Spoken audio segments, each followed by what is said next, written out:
serikali itaendelea kutoa ushirikiano nanyi kwa dhati kabisa ili kufanikisha malengo ya kuwa na mazingira mazuri ya uwekezaji na biashara hapa nchini.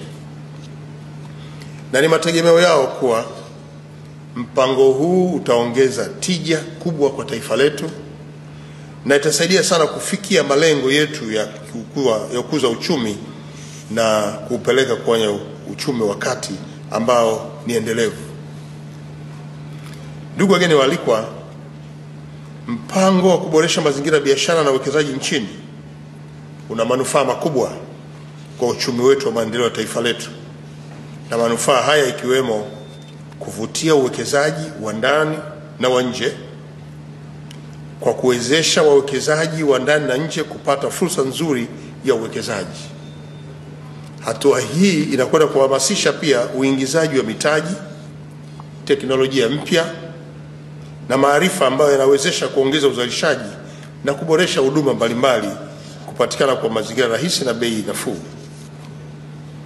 Lakini pia inakwenda kufanya maboresho ya kuchochea uwekezaji mpya na miradi mipya ya biashara ambayo itazalisha fursa mpya za ajira kwa Watanzania. Hatua hii inakwenda kusaidia kupunguza kiwango cha ukosefu wa ajira hapa nchini, hasa ukizingatia kwamba uwekezaji mmoja unaweza kuchukua zaidi ya waajiriwa 100 au zaidi na wengine mpaka 1000. Hii itakwenda kupunguza kiwango cha ukosefu wa ajira kwa vijana wetu na kuongeza kipato cha familia moja moja. Tunakwenda kufungua milango ya kupata masoko kimataifa kwa bidhaa zinazozalishwa hapa ndani.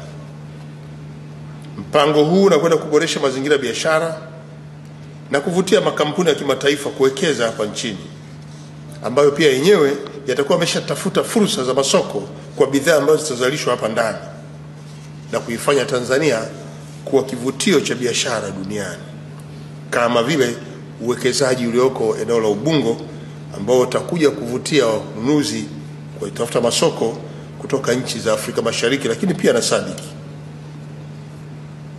Inakwenda kuboresha miundombinu kama vile barabara, bandari na huduma za nishati zitakwenda kuboreshwa,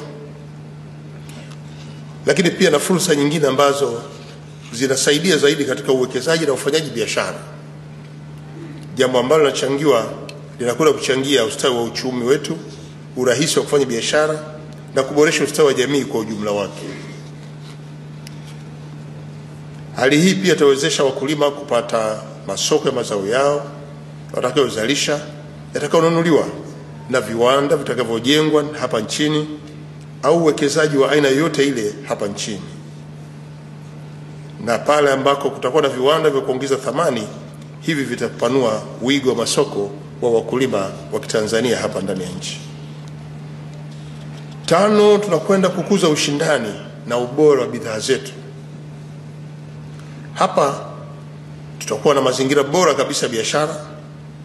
Makampuni yanayozalisha bidhaa hapa nchini yataendelea kushindana kwa ubora wa bidhaa zao na utoaji huduma zao.